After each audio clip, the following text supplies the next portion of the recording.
I'm back, my friends, and I'm afraid we are having some serious technical problems in here today. I'm not sure what's causing it. It's all down to that stupid internet connection that unfortunately we have in our local area. I live in one of the wealthiest areas of England, and we are not allowed to be having fibre, and all of that is the responsibility of the BT, British Telecom, the company that does not want to be investing in infrastructure that is required in our local area for everyone to enjoy fast speeds. It's disreputable, it's detestable, something I complained about already for several years since I moved to this area, but no one seems to be bothered. And in fact, I had some telephone conversations with their advisors, and well, less said about it the better, because it was just an experience that I never ever would like to have with any of those operators or telephone providers. The speeds are not as good as they should be, and I have to be operating on ordinary broadband, which is providing me with an upload of 1, and we know that in other countries people get uploads up to 1000, and obviously with the new gen technology like the new consoles, Xbox Project X, new PlayStation 5, will require uploads that are much higher than that. So we really are going to be turned into the area of the country where we simply cannot be using that tech, and that is absolutely dreadful. I really have a problem with that. I've written to various entities, I spoke about it publicly, and so far there has been absolutely no improvement. Sadly, we are going south, and that's not really what I want to see in our country, but regrettably it's the consequence of many different reasons and issues that were persisting over the years, and certainly for younger people in our local area, they're all having exactly the same problem. I talked to some of the streamers who live locally, they all have the same problem, and specifically if they are doing it on the PC is using a lot more bandwidth than these consoles, and you can just well imagine what problems they face. Anyway, we are doing our very best. I think that the lag that I had before is not appearing on my tablet, so that is certainly appreciated. I'm not sure what the difference is, goodness knows, but we'll go back to the stream of thought I had earlier. I was telling you a bit about Xbox Community Game Club, a new forum invented in order to get everyone together through Xbox forums, and not just those who are subscribed to the Microsoft services, but everyone else as well. And the new forum really is designed to be having like Game of the Week, and we'll select one game, and the game is likely to be selected from all the titles on the Game Pass. We've had a major expansion of about 70 titles this week on the 10th of November, on Tuesday, together with the new console launch. EA Play join hands with Xbox Game Pass, so anyone who's a subscriber to the Ultimate will get all the games for free. And needless to say, we have some unbelievable classics instantly accessible like never before, and those include Dragon Age Trilogy, Mass Effect of course, we have Battlefield franchise, we have Anthem, we have some of those absolutely terrific EA games which otherwise you would have to buy. We do not have Assassin's Creed, we do not have The Division or Ghost Recon, but that's the position of EA really on such access. These games are very popular, and we did have Rainbow Six Siege coming in to Xbox Game Pass a couple of weeks ago, as you know, together with Warzone of Call of Duty's franchise. Rainbow Six Siege is one of the most popular multiplayers online, and it's a really absolutely terrific game. It's been around for a while, and people keep hammering it still in the same way as they would have done on the first day of its release. And so absolutely fantastic. I have to say, the streaming services for gaming have revolutionized my life and my enjoyment of video game industry. I have been a dedicated fan since its very initiation, but there has been a period earlier this decade where I thought that the games were somewhat a bit too expensive, and there was a mismatch between the gamer demand and I guess the marketing budgets that were focusing especially on AAA blockbusters. I didn't like that. I like the industry overall, the industry that's supporting just about any type of company that's making video games, and that's changed completely. So if you are a member of PlayStation Now or Xbox Game Pass, you'll know that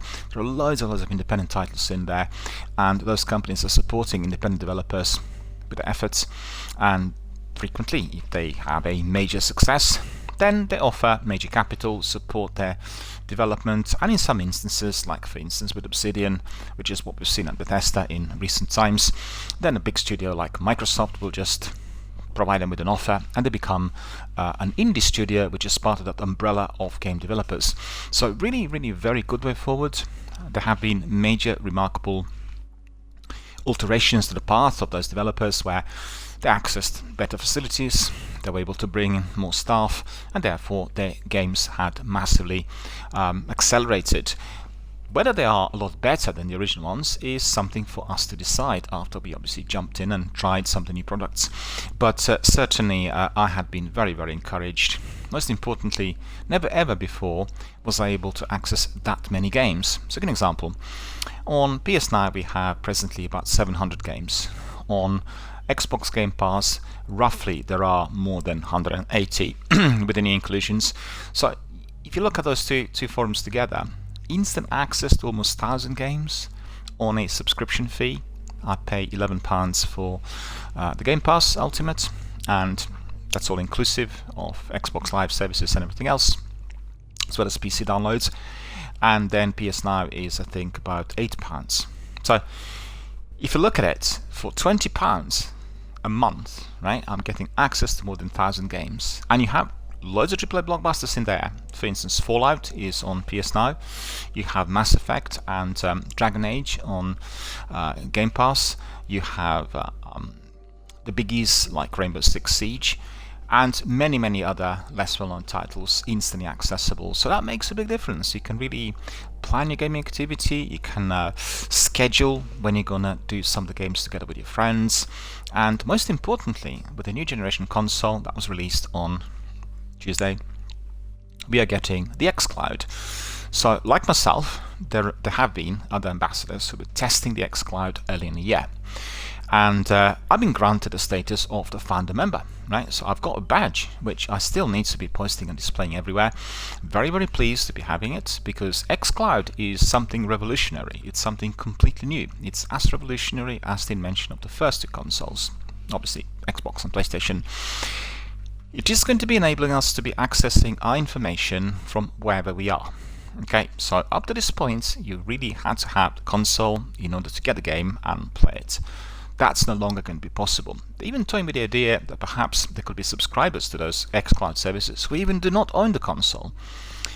They have not agreed on that yet, so there's been a big debate, I think, at Microsoft Studios whether this is the right way forward. But I think if you want to be expanding on the number of subscribers, you certainly will benefit tremendously from the policy through which you're making that service accessible in all the countries of the world.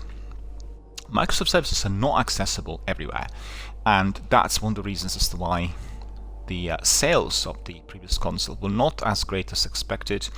And you know, what's the point of buying an Xbox in a country where you do not have the live support and where you can't access all the services? Game Pass is not accessible in all countries of the world, and I think that's wrong, because you would want, and the next step with xCloud is going to be exactly reversing it. You will be able to access everything from everywhere. So that will be revolutionary. Obviously they'll cut costs as well, because some of the services will be, I guess, cheaper compared to what we have today. All of that will be proprietary to the corporation. There'll be the onus of it, managing the maintenance and everything else. So I think it will be working out financially very well for Microsoft. But most importantly, if you were to be traveling, you are going to be able to pull out your tablet or your laptop at the airport, if you're in a bus, coach, or if you're traveling elsewhere. Let's say you're driving, you want to have a break, stop at somewhere, petrol station, motorway, and you pull out your device and you access your games. And not just that you can play them straight away, you'll be able to stream them, as well as communicate to your friends and everyone who's connected to your gaming community. That's very important, that's revolutionary, and that is exactly where this beautiful game, Destiny Beyond Light, or Destiny Universe I should say, is heading.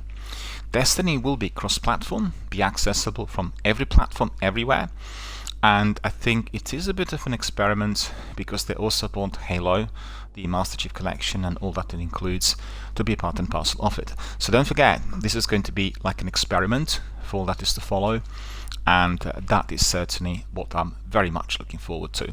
And I think being able to connect with everyone around the world in the same way as you do on WhatsApp or various other messenger services through your video gaming, be it on Twitch, YouTube, or any other platform, is going to be quite a novel and truly rewarding experience. If you watched the presentation on Tuesday, you would have seen that before it kicked off, there were quite a few videos that were sent by various gamers and community members from worldwide to Microsoft, and they talked about how, for instance, Xbox gaming, or most importantly the video gaming industry, or video gaming overall, the activity, would have changed their own world. And I was very, very interested to hear that there were some doctors, social workers, educators, people like teachers, nurses, and nursery staff, people who were in various other occupations where you deal with lots of different people, who were applying video gaming to therapeutic work. So it was extraordinary to see some of the charities who were bringing the special controller that was invented during the last couple of years to children with disabilities, who were then able to join the community, enjoy the games, and become a perfect participant, integral member of everything that we have here online. Previously that was not possible. So that's wonderful. And also I was curious to hear, being a health professional myself, that there were psychologists and psychotherapists who were using video gaming as part of their therapeutic process, and they didn't really provide the details, and that's something I will research. I'm very interested in how they're doing this, in what way, what types of games, and what the overall approach is. Very, very interesting new field, and they'll stress the capacity to communicate as being the key. And I think capacity to communicate through the actual in-game activity has been there for a while, ever since they introduced multiplayer on PCs in the 90s. But being able to launch your own personal stream, to present your own world through the way you play a game, you become like almost like a film director. You're giving your own version, your own interpretation of what's happening out there, together with many other people who are watching and actively participating, is the next big thing. It's happening at the moment. We've got this facility already, but I think it's likely to be growing. It's bound to be getting bigger and more important and more interactive than ever before. I was also looking at Disney. If you are a subscriber to Ultimate, you will get perks to use Disney Plus, the new platform for Disney films to be streamed on various devices from the studios. And previously they had films on Netflix and Amazon. They've withdrawn, and they've got their own platform, which in fact is superior to the other two. And believe you me, I was very, very surprised when I looked at it, with its own systems. You have 6 family profiles. You can allocate 6 various profiles to your family members, and they can all hop in and watch whatever is there. The entire Disney archive is on it. And what's particularly important is that you've got the facility which is similar to what I used on Rabbit. Right? Rabbit failed. It was a platform on which you were able to stream films or any content that was on the internet through, a forum that was similar to YouTube, but all the other participants, your friends or people you invited, could then simply join in and watch that together with you. I personally think the film studios or the production studios must have been very unhappy with this, and they must have had some to do with the demise of that platform, which I thought was excellent. I used it for a couple of years, about 18 months. I had lots of people coming in and watching films together with me, and Disney do have their own platform which is fully integrated within the app, which tells you let's watch the film together. Right? So you basically get your family members together, all 6 of them, you send them invitations, and if they are using the app on their devices like phones and tablets, they can simply connect that to the TV, and then all of them will watch the film together and participate at the same time. So that's really, really wonderful. It's like creating your own mini cinema where all the family members or friends, I suppose, are watching the same film at the same moment and then having the opportunity to discuss it immediately afterwards, or indeed during the viewing. Well, I personally do not like discussing anything during the viewing for obvious reasons, but some people like chatting. That's pretty much the case if you've seen a film like 10 times, you know everything, and it'll be a forum to discuss different things when you're watching it and perhaps even analysing. You have film scholars watching Star Wars trilogy. They have all 9 films in there, and they'll be analysing every single section, exchanging views. So the capacity for communicating has been massively enhanced. The possibility for everyone to explore and learn has never been greater, and I absolutely applaud Disney for introducing it. Certainly hoping that the same add-ons will be available on Netflix and Amazon, because that will make a world of difference to all of us who are running our own communities. And I really would like to be streaming films yet again, like what I've done with Rabbit, because that is one of my favorite activities, in the same fashion I do it here on Twitch. But we just have to be a bit more patient and wait for some of those inventions to trickle through. Coming back to Destiny, there have been lots of problems on Tuesday with downloads. I had several messages on Twitter, several coming in on other forums as well, indicating I really wanted to play Beyond Light earlier in the day and it was not possible because I was in a queue. The queue was my number was 100,050 or something. Well, I wanted to preload exactly at midnight a day before, which was the plan, and I followed the Bungie instructions given to me. My ticket number was 10,850. So it did take from midnight to about 7 o'clock in the evening, so that was 19 hours, I think it was not 7 o'clock, but 9 o'clock in the evening, for the upload to be authorized, the update I should say. And then we've had again about 6 or 7 hours of downloading due to the speeds and everything else, so I wasn't able to do anything on Tuesday. And I've seen there was the same sort of disappointment with the proud Xbox X Project X owners, and they all complained that Xbox Live services didn't work throughout the day. But people, the fact is, if you want everybody to be jumping in at the same time, you really talk about many millions of people worldwide, and it's obvious that the service will have some issues. The technology is not as advanced to be sufficing that many people coming in. We've seen that with launches of various games before. I personally participated in alphas and betas of games like Call of Duty Modern Warfare and Anthem, and there were quite a selection of other ones, and there were problems. There were problems because, first of all, the numbers expected were massively exceeded. There were many more people trying to play the game, particularly if offered on alpha for free, and then the service didn't work, so technical issues. So we all have to be a bit more patient and a bit more resilient and a bit more understanding at the end of the day. If you go to my blog, you'll see that all of us ethical gamers, people who are members of our communities, we all want to make this world to be a better place. And in order to do that, we need to be attentive, we need to be kind, we need to be patient, we need to be understanding. And we're living in times where everything is expected to be delivered instantly, and that's very different to what I had in my youth, believe you me.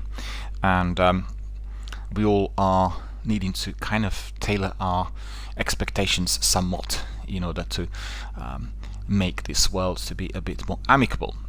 You hear those stories of road rage and incidents in shops, and I have to say all of those are taking place in our major cities worldwide.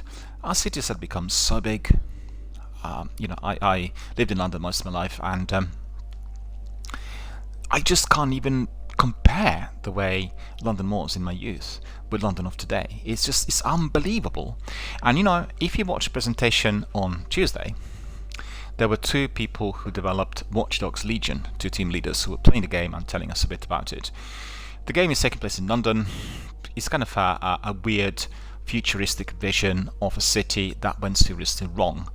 You get a militarized, nasty terrorist force run by some private company that wants to be make everyone very submissive. They want to deny people their human rights, and they're running a selection of policies that are basically terrorizing the entire population. And therefore you have rebellion. Rebellion is being created by ordinary people. They create separate factions and then obviously wage a war against those tyrants.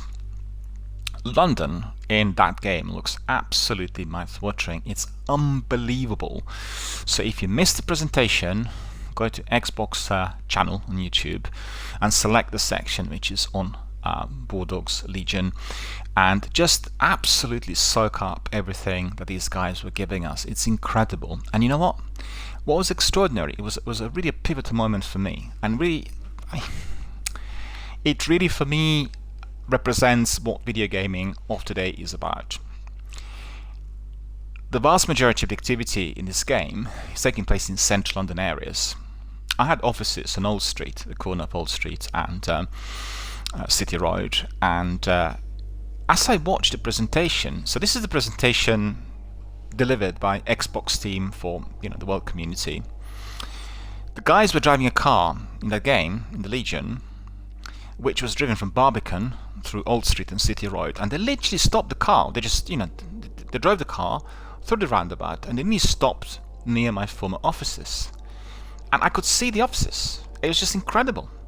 And then they reversed, they went back to Clacton Road, they went back to Old Street, and they went to Barbican. So it looked like the tyrants had a headquarters around Barbican. But I was experiencing my London, like my places, and most importantly my former offices, for that video game that looked absolutely cinematic, 100% real, very, very believable, with kind of silky smooth movements of the characters who were playing stealthily, very similar to what you had in Splinter Cell, for instance, or in Assassin's Creed to a degree. It was incredible. But London had changed completely, and it's much bigger than ever before. It's a lot more diverse, and you get that, kind of the clock ticking at all times. Everybody is in a massive hurry. People commute to London every day. About 6-7 people commute from other areas, and everybody wants to get back home as early as possible, which is obviously very, very tricky.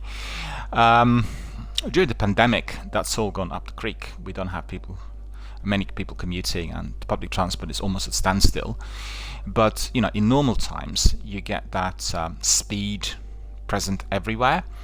And I don't like it, because I think we need to be able to miss a bus and then wait for another one and talk to some of our other fellow citizens if they are all experiencing the same. But I guess the new times are bringing us different expectations. So I'm really quite curious to see what the sales of PlayStation 5 and Xbox Project X are going to be. And for me, the main question is whether the infrastructure that we do not have for fiber is going to be sufficing those consoles, because I can certainly see for very ordinary gameplay here on my consoles I can do pretty much everything, but the X model, the new one, will be providing the graphics which are compatible with 4K and 8K, and they will require a lot more bandwidth, a lot more processing power, and a lot more speed. So there will be problems, I think, and I'm wondering whether here in the United Kingdom the sales of those consoles are therefore going to be affected, because it's very frustrating. I had loads of matches recently in Warzone, Call of Duty Warzone that is, with lots of people from around the world. It's interesting because their servers are selecting people from literally everywhere. I played with lots of wonderful gamers from Middle East, and this was a wonderful, very, very enriching experience. We talked about other unrelated things as well, and they all complained about their internet. They said the internet was not as good as it should be compared to, let's say, people in France, Italy or Spain. But I said to them, do not despair, because in Britain we are much worse. Our internet is a lot worse than yours, and we've had quite a number of matches where you could see, these are PvP matches obviously, where there is this lag or delay between 1 to 3 seconds. And we've had particularly instances in Gulag, which is close quarter battle between arena like gladiators, 2 guys fighting it out in order to win, to get back into the game. And we had some really, really hot, top-notch Call of Duty players who played the game from the beginning, and they're really angry when they saw that the lag killed them. Like, they did everything right, but the other guy's hits registered and theirs didn't, and they were on fast fiber. My friend from Holland, one of our community members, he plays on, I think, 50 upload fiber, which is actually a kind of a cheap fiber package that he has. And there were people in there with, I think, probably around 1,000, like from Sweden and from Denmark, from the Baltic Republics. And he got killed a couple of times, and he went berserkers, believe you me. He couldn't believe that this was happening. He thought it was basically the game, but it's not the game. The game works perfectly. It's very polished, technically absolutely pristine.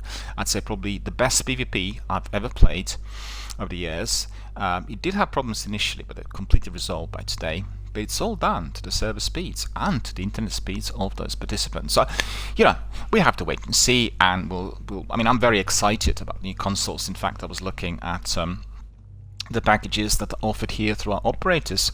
In fact, EE, one of the major operators, mobile operators in the UK, is offering the all-inclusive or add-on to plan option, where you in fact can be purchasing Xbox and PlayStation, the new models, and you can pay them back within, I think, a period of 12 months if you're on a contract, and you have interest-free options. So that's a very, very good option. I think if you want to buy Xbox Project S, the cheaper model, costing otherwise £250, you can literally polish it off within 10 months with £25 extra per month, which I think is a fantastic offer. And obviously you'll use your console straight away. It's similar to what you have with the equipment you get from the operators, tablets and phones. So I really want to bring this to everyone's attention. It was not widely advertised, so we did not know that this was indeed available. It was complete news to me.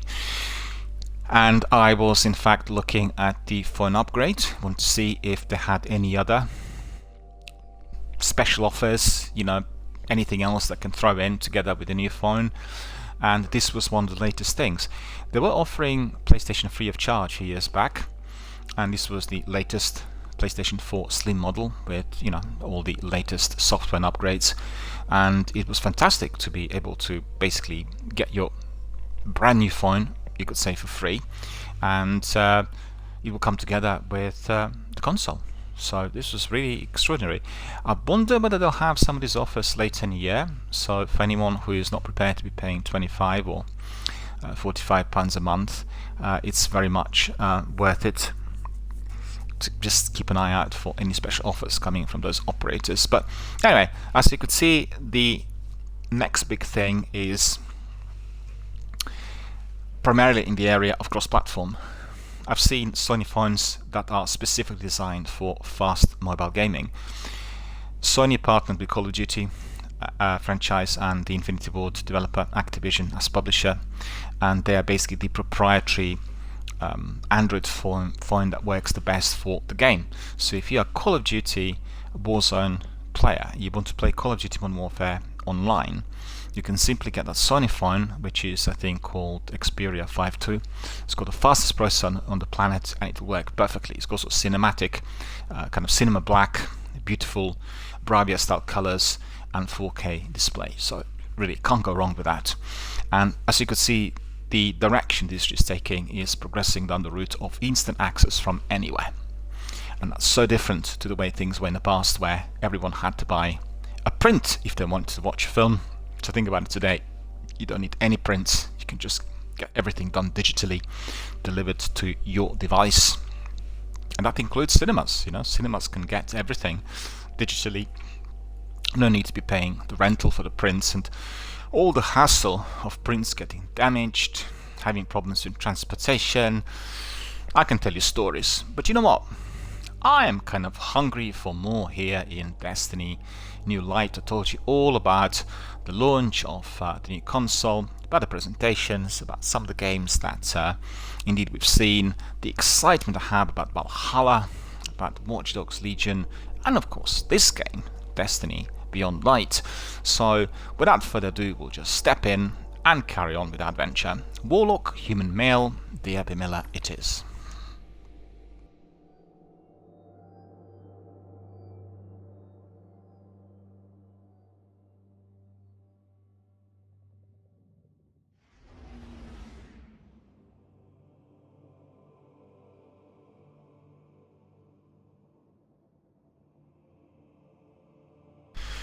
One of the first things you would have noticed yesterday is a change applied to the director. So when you look at the director, the map is significantly different. 4 planets have gone. There's no Mars, no Io, and we have Nessus, we have Europa, we have Tower, European Dead Zone, Cosmodrome. Cosmodrome is the brand new inclusion. Moon, of course, Dreaming City, and Tangle Shore. What I particularly liked about the beginning of the game is you hear during the prologue that the darkness basically had hijacked those 4 planets. So it tells you that once we defeat the darkness, the planets will come back.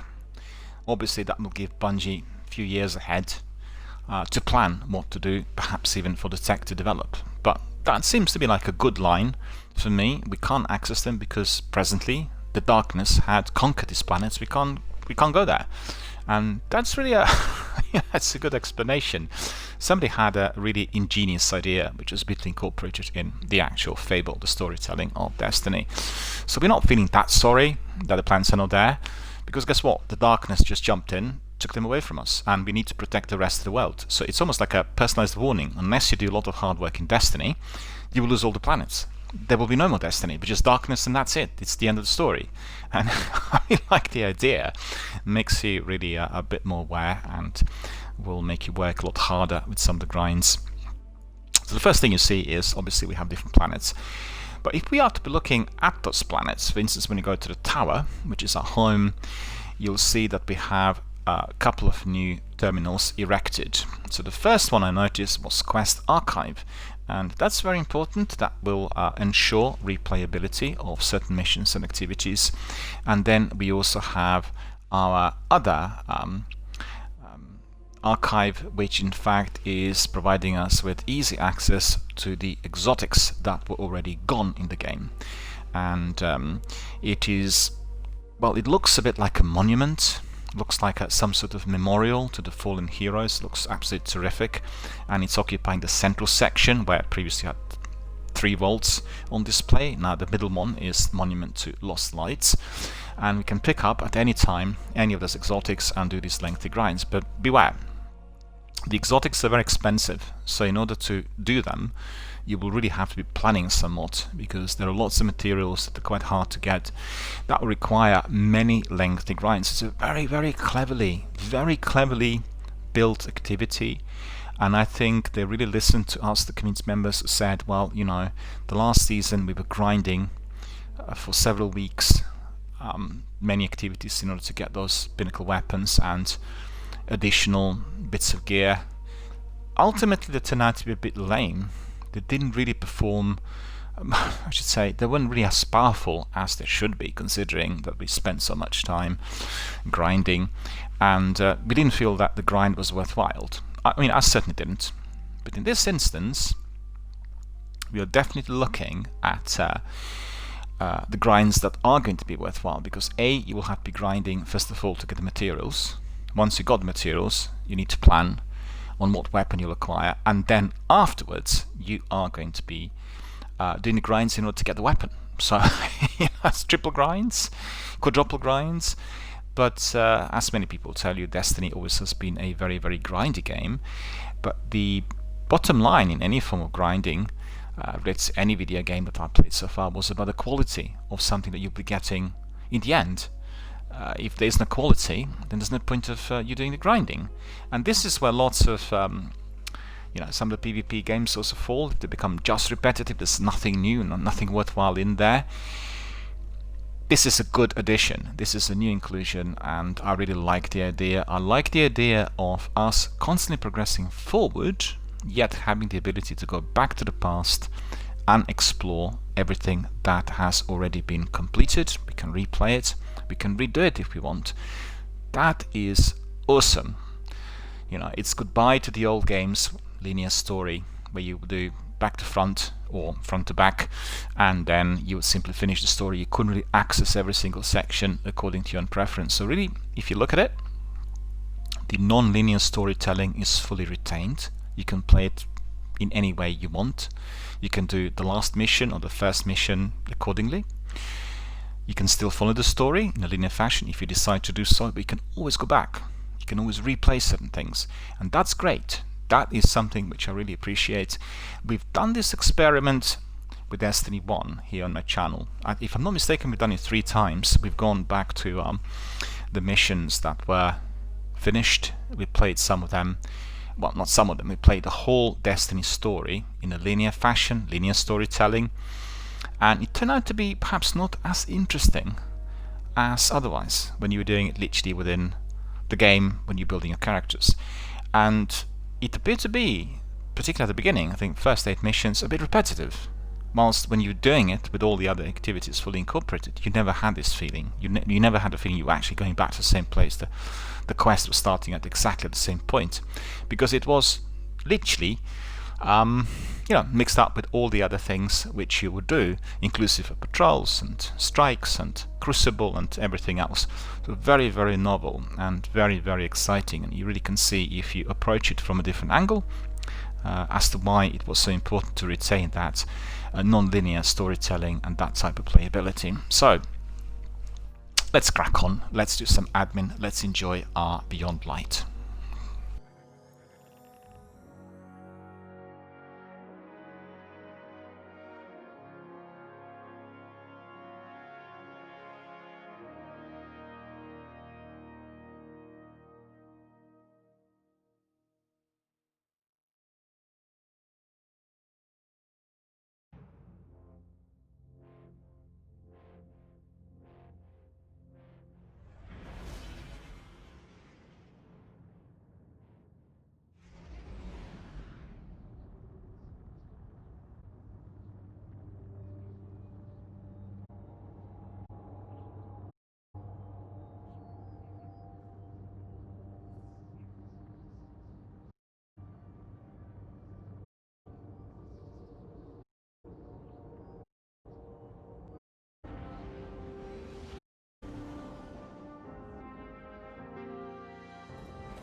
Right, we are back. Our day-night cycle present in there as well, which is really good. Have a look, decide on what we need to be upgrading, what we need to be doing, if anything. So that's 1059, we'll pick this up. Legendary Engram 61. For all of you who joined us yesterday, would have noticed all of items similar to the previous seasons had been upgraded to 1050, and we are literally starting out at that level. It's a 1050 power level going upwards. Have some pulse rifle we need to pick up. No space. What's this? 1066. Okay, we probably need to do it first of all. And I want to make myself a goodness, so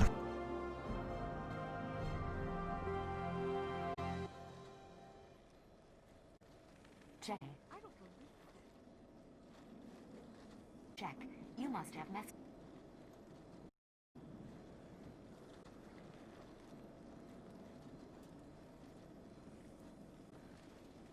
nothing better than having a healthy cup of tea with grapefruit and a nice biscuit with no sugar. So if you thought I was just greedy of sugary cakes, and that's definitely not the case. I don't drink caffeine at all. I drink biscuits and cakes with sugar as possible. Alright, what else we've got there? Test see her store yesterday. So to see if there is seasonal. That's pretty much the same. Don't have that much glimmer. I think during last year we were able to collect glimmer in very large quantities, and yesterday after doing those initial few missions, completing chapter 1, I thought that glimmer was rather scarce, so we weren't getting the same amount, which in fact is of concern to me, as many of those items require a lot more currency, a lot more materials, and a lot more effort. So these are all here fast to purchase. Guess what? Forsaken, Shadowkeep and Beyond Light we own, so there's no need to be purchasing these. Therefore, business at the moment. But believe me, there will be a lot of business with her. Still didn't collect any back, but doesn't matter. Never too late for those.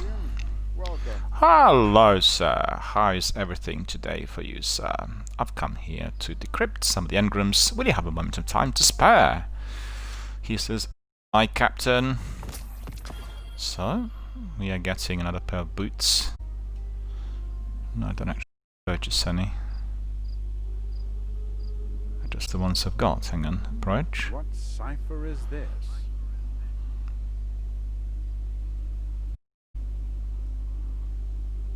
Yeah, it would be better to do that. Okay. Anybody else wants? Well, beyond light, elsewhere. And we'll have... that's Cadia. Yeah, that's right. Yeah, at the moment, because there's no need really. Bounties. Ah, I see. Vanguard's quest. We can have a look at that. Exercises. Zavala. Bounties. Maybe those are Zavala's bounty. See, looks beautiful view. Goodness, well, this looks like innate. And I mean, so beautiful here on my Bravia display. And all about it since my new setup. You're already here with me. But really absolutely incredible. Internet's preventing you from at the pro power. How many did I say that? Oh, we got. It's really cool. I think. Is it a live snake? Falcon? Don't know. See, you're back. Yes. Okay. Eshan. We've got some boots. A mod, so that's good. I got this one. Another weapon. Right, bounty. Cool. Arc strikes. Man, I will pick just for me. Don't let this. I shall not. They will be used for quests. Right, I need to do fall in that bit. I'd say gaps. Look at them. Sex a stranger. We don't have to say. Oh no, actually, we. X was that message. She but we didn't. Yeah. Is and killing again. Can't read what the lag on Twitch or clear. I think it is. It's really the pictures info. Don't know what to do. Honestly, to do. Doing everything.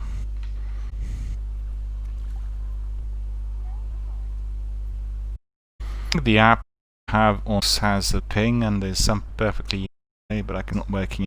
It's not delivered. Readjust it yet again for that. We'll be back in a second.